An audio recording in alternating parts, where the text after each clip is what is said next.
बिस्मिल्लाहिर्रहमानिर्रहीम। अस्सलाम वालेकुम। आप देख रहे हैं हमारा यूट्यूब चैनल। मैं हूं मलिक अब्दुर्रहमान। नाज़रीन, आज एक अहम तरीन ख़बर आ रही है पाकिस्तान तहरीक इंसाफ़ के हवाले से। और तहरीक इंसाफ़ के एक सीनियर रहनुमा असद उमर साहब ने अभी अभी जो है वो सोशल मीडिया के ऊपर एक अपनी पोस्ट लगाई है, जिसमें उन्होंने ये बात बताई है कि वो सियासत को मुकम्मल तौर पर छोड़ने का ऐलान कर रहे हैं। और इस पोस्ट के अंदर उन्होंने दीगर बातें भी लिखी हैं। और ये सिर्फ जो है वो तहरीक इंसाफ को नहीं छोड़ रहे। उनका कहना है कि मैं सियासत से किनारा कशी इख्तियार कर रहा हूँ। और ये जो बात है वो उन्होंने कुछ महीने पहले भी कही थी, जब उन्होंने बताया था कि वो बड़ी देर पहले ये डिसाइड कर चुके हैं कि उन्होंने 2023 का इलेक्शन नहीं लड़ना। तो असद उमर साहब की जानब से ये पोस्ट लगाई गई है, लेकिन इस पूरी पोस्ट के अंदर कहीं भी इमरान खान साहब का नाम नहीं था। और एक बात इसमें लाजमी थी, और वो ये थी कि वो कहते हैं कि मैं रियासती इदारों के साथ तसादुम की पॉलिसी से मुत्तफिक नहीं हूँ, और ऐसी पॉलिसी रियासती इदारों के साथ शदीद टकराव का बाइस है, जो कि मुल्क के मुफाद में नहीं है। उसके बाद असद उमर साहब कहते हैं कि पीटीआई की बुनियादी रुकनीत से मैं इस्तीफ़ा दे रहा हूँ। और उसके बाद उन्होंने लोगों का शुक्रिया अदा किया। तो ये वो सूरत हाल है कि असद उमर साहब, जिन्होंने प्रेस कॉन्फ्रेंस नहीं की थी, लेकिन उन्होंने जेल से आने के बाद इमरान खान के ऊपर तनकीद भी की थी।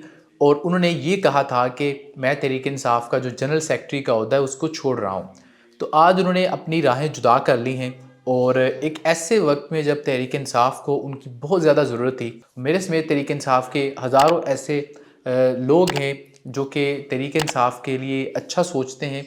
उनका ये ख्याल था कि असद उमर उन 3 शख्सियात में शामिल हैं जो कि इमरान खान साहब को रिप्लेस कर सकते हैं। लेकिन असद उमर साहब ने आज जो सियासत छोड़ी है, तो ये जो है एक बुज़दिली थी मेरे ख़्याल में, कि इतने मुश्किल वक्त में आपने खान साहब को छोड़ दिया।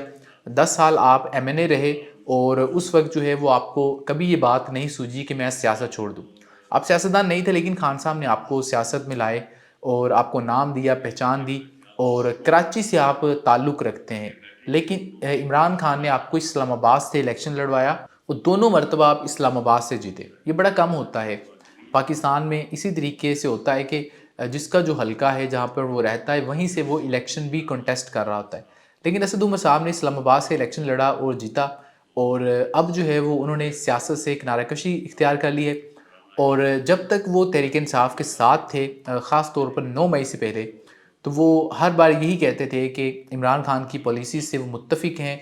और कभी भी उन्होंने कभी भी खान साहब के ख़िलाफ़ बात नहीं की थी। और उनके हवाले से एक बात अहम थी कि उनको समझा जाता था कि तहरीक इंसाफ का जो फेस है ना, कुछ लोग कि ये नज़रियाती लोग हैं, उनमें असद उमर का शुमार होता है।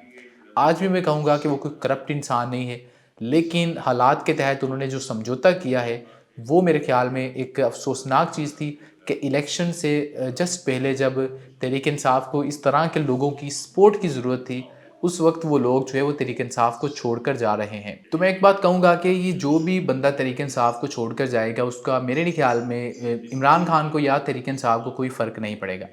वो उन लोगों को खुद फ़र्क पड़ेगा, क्योंकि असद उमर की जगह खान साहब किसी और को जनरल सेक्रेटरी बनाएंगे, तो 10 मिनट में वो बंदा भी मकबूल हो जाएगा और वो भी इलेक्शन जीत जाएगा। तो ये उन लोगों का अपना नुकसान है। तहरीक इंसाफ को इससे कोई फ़र्क नहीं पड़ने वाला। इतने बड़े बड़े नाम छोड़ गए हैं, लेकिन अवामी जो मकबूलियत है तहरीक इंसाफ की, वो आज भी उतनी ही है।